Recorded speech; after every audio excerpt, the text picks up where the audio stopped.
fabulous evening. This is for Grace. Hope you're rocking out. Hope you're having a fabulous evening. Hope you had a happy family day.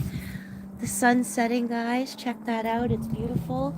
But look at the level of snow that is everywhere. So you can see how high it got, and it is to my phone case right here. Look at that, to my steps, right? Look at my driveway. Like, are you kidding me?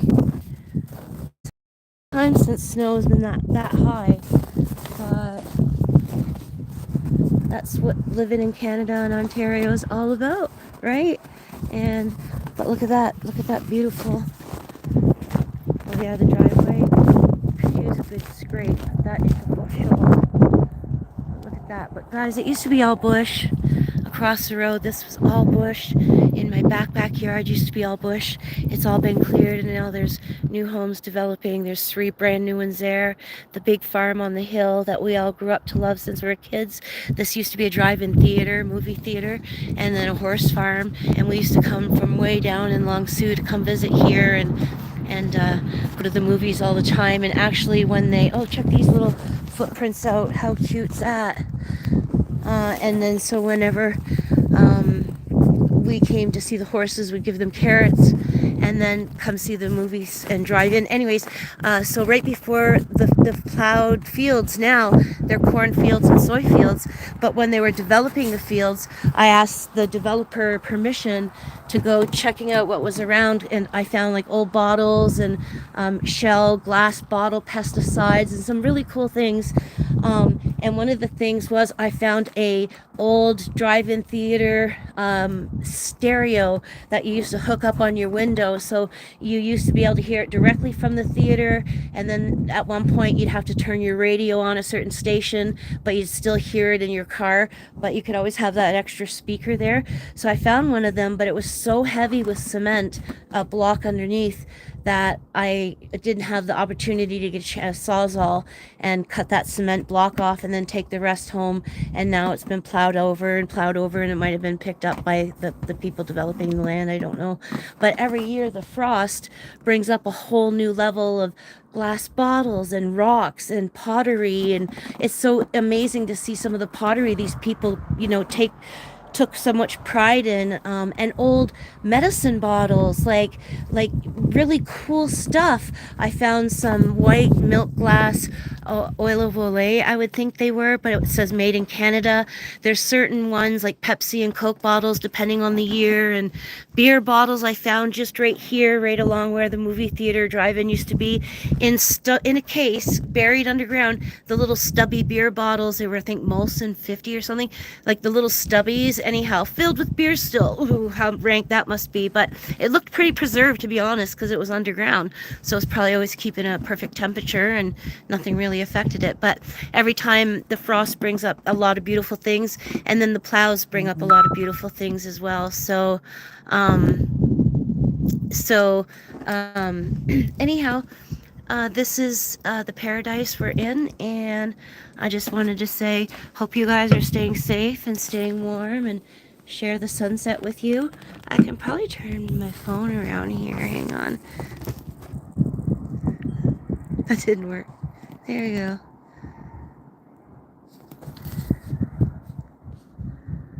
So that used to be all bush. There's still bush way down there, and there's a golf course there, and then the river. And then I used to have hedges all along my front yard. You can see here, there's a couple good ones growing. There's one in the corner, but it's buried in snow. But that's the reason the plow, there's so much snow. Instead of picking it up with a lot of townships or cities, like the city of Cornwall does, is they take a dump truck beside it and they put the plow in front of it with a chute, and they take all the excess snow off the roads and they take it with them to the local snow dump, and then it's all processed and filtered, I guess, and gets put into a water filtration or back into the river or back into the soil. I'm not too sure what they do with it. I'll have to look that up. But instead of doing that, the township just kind of plows the snow here. So my mailbox was literally, if you could see, the mailbox is literally, it was covered like a snow bank. So I had to dig that out, and you have to keep it clear or you're not going to get any mail. But it's wonky tonky there now because it's been compressed, so it's getting snow inside of it and everything like this. I still have a beautiful mailbox, but it got taken out. But anyhow, beautiful property. The backyard is super spectacular. My gardens, I love it. I have a lot of amazing things, from pear trees to Concord grapes to apple trees, pussy willows that I harvest and bring to the florist and sell and enjoy and share with family members. Um, the gardens with lavender and mint and so much dandelions are abundant. Then my vegetable gardens are abundant, and I grow chamomile and catnip and a whole bunch of things so that the family, parsley, every herb you can imagine, sage for smudging. I've got wild roses all over, and I hate to leave a property that was developed, but as you could hear, there's a lot of traffic behind me already. That never used to be. I used to be able to sit on this front porch 10 years ago, 12 years ago. I don't know how many years I've been here. But sit here and basically relax and just be like, hey, like this is, paradise. And I still have coyotes. I wanted to check my tracks on my security cameras to see if it was a coyote or a wolf, but it was a big one that came through the other day, and I've got to go back and look at that soon, probably tonight if I can remember. But I want to see what it was, and there's new cameras up in different areas, so gonna have a lot more wildlife photos, which will be really cool. The deer go in the yard. There's apple trees. Often there's a wild turkeys still. When I mow the lawn, there's wild turkeys that I disturb or go out to garden, and you'll see deer in the yard, and there's always deer across the field here, grazing in the cornfield and the soy fields, and staying safe along the tree line where they can escape from the coyotes, because the coyotes are here.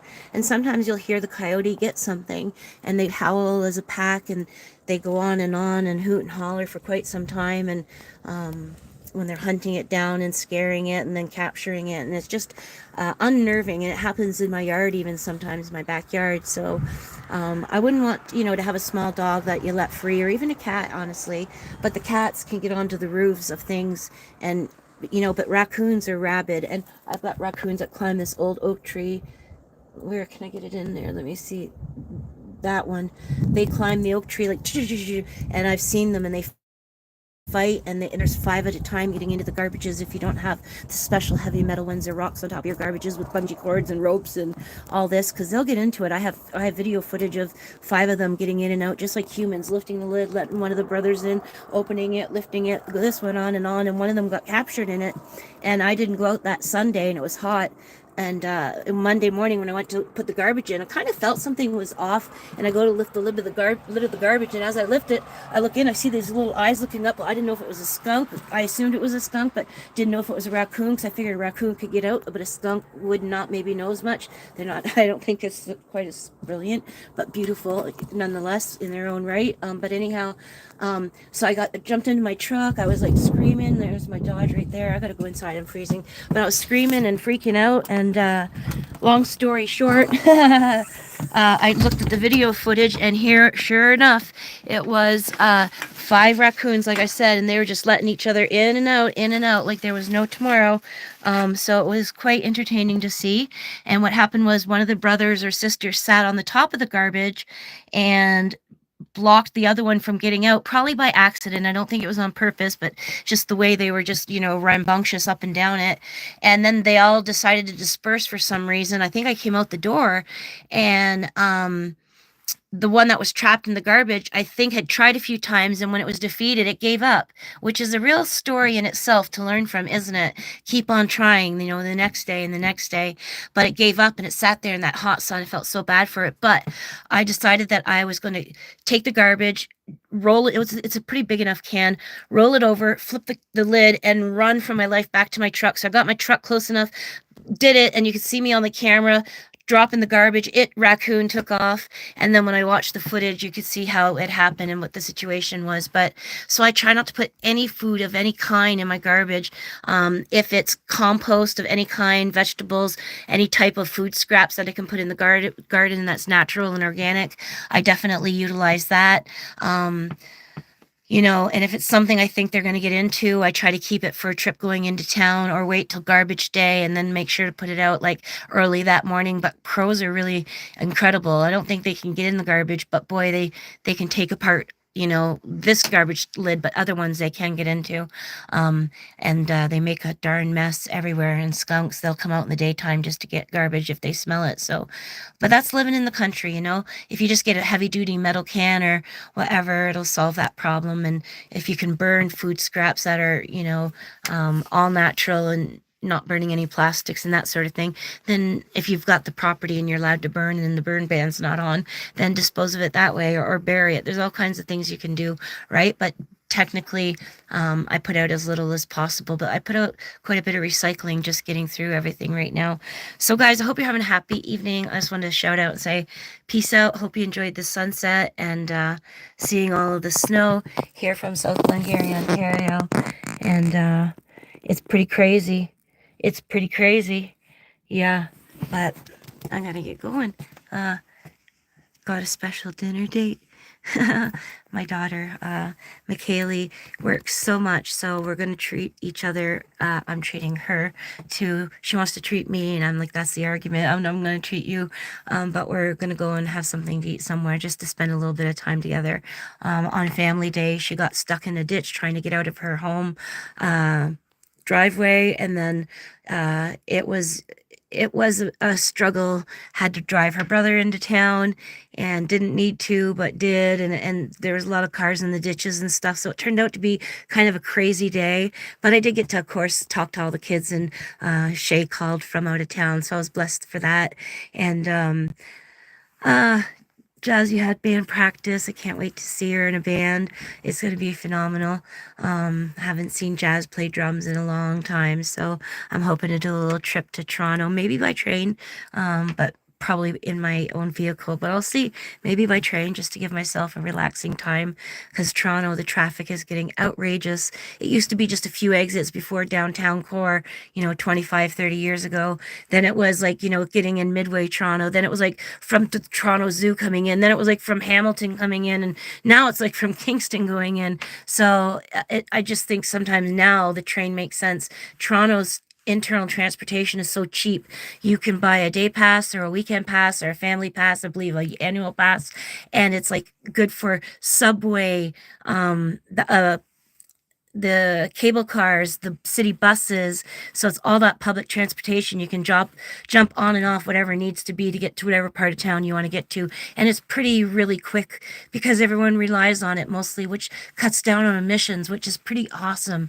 So anyhow, hopefully you'll get to see that trip. You will get to see that trip. I'll be sharing that with you guys as soon as I get to go up to Toronto again, and I'll be sharing a lot more. I've got to get back on my routine of having a morning shake every day, having my super greens, having some antioxidants, my probiotics, some more fruit. I really have to rebuild strength. So I'm going to start doing it as much as I can daily. So it's going to make me accountable, and hopefully it's going to inspire you guys. So at 54 years old, how did I get started as a YouTuber? Basically retired off work due to health situations, and I have 4 adult children growing up now, but they're all amazing. My baby's just finished high school and is exploring all of the adult world, and McKaylee's still finishing university. It's just a blessing, to have everybody close enough to home, and Shayla, in regards to Shayla and Jazz, so that we're, in a tight circle.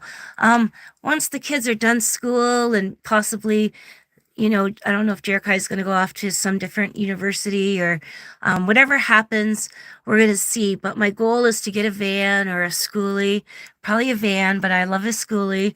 But anyhow, something that can go 4x4ing and explore a little bit more of Canada and share it with you guys, possibly the States. But right now, I'd like to just explore a lot more. We used to took the kids out with an RV. We used to call it the Shagmobile because it was like a 1970s RV with shag carpet and plastic glass diamond, cupboards and wood paneling halfway down. down.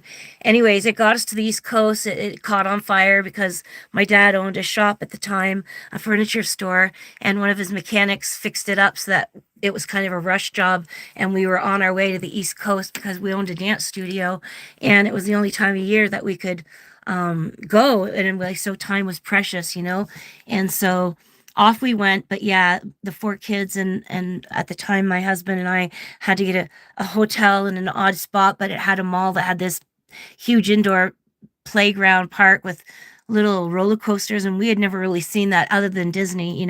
So it was great for the kids. They had a great time. It was stressful for us driving it, seeing it, and then we just did the Cabot Trail after that. So pushing this old motorhome all the way up the Cabot Trail. I have a whole story of a moose coming right across. My daughter's on my lap. I'm in the passenger seat watching my husband run down the hill trying to look for a moose. Hear this massive moose. My son, Jerikai, was on the top, and my daughter Jazz was up on the top bunk looking out, and they were looking like at the moose's belly on the top bunk. This thing was massive, and I was so scared with one flick of its horns, it would have flipped our RV right over that guardrail. And so I said to Shayla, and she was too young to understand, don't cry too much. I was like, Shayla, don't say anything, baby girl. She was on my lap. I was trying to soothe her, but she was almost too young to understand, and I was putting her down. I'm like, I got to get in the driver's seat. I needed to feel like I would have control if I needed to somehow, if I had the opportunity to reverse or drive off. But anyways, it was one of the most scary times. I also had a second intervention, which will be another live, where a moose, and I was in a Firebird Trans Am on this wet, sleek country road up in Timmins, Ontario, going to a wedding, and this thing was so massive that the car could have drove between its two legs under its belly with tons of clearance, and it just stared us down with snot on the windows and steam, and yeah, so lots of fun interventions. And then I had just not long ago a bear, coming into my hunting camp, which came right up to my ground blind, which at the time I only had one exit for, and I used to go deep in the bush, many bushes back, and go into a cabin, and then different ground blinds and an actual tree stand that was built. But knew a big massive wolf pack was out there, and that's my daughter saying she's almost here. I can't wait. Anyhow, and one night this wolf howled in such a way that the hair, it's even standing up right now, the hair stood up on my hair on the back of my neck and everywhere on my body. I was like, oh my God, this is a huge, very dominant wolf making its presence known. And after that day, I didn't like to go out as much to that particular stand because it was pretty far back. But then I got some situation with my lungs where my breathing's not great, so my capacity to go out far and stuff like that has changed. But there's a whole bunch of plans happening in our future. So guys, hit the subscribe button. I don't want to put that shameful plug in, but I would really appreciate it. It helps make the message get through to other people. I'm going to be sharing more of my life about, being a registered nurse, raising 4 children, all the struggles of having a homestead, having different health issues. It's going to really hit home with a lot of people, losing my parents, my aunt, my Nana, all these people in my life, but having the blessings of having my children and some really close friends who make it worthwhile living. And there's so many adventures yet to go. So peace out. Hope you're having a great day. Until next time, cheers. Woo woo. And let me know, where are you watching from? And if anything in this video resonated with you, I'd like to try to reach each and every one of you back with our comments. I'd love to build a community here, and I hope to see you soon. Peace out. Cheers.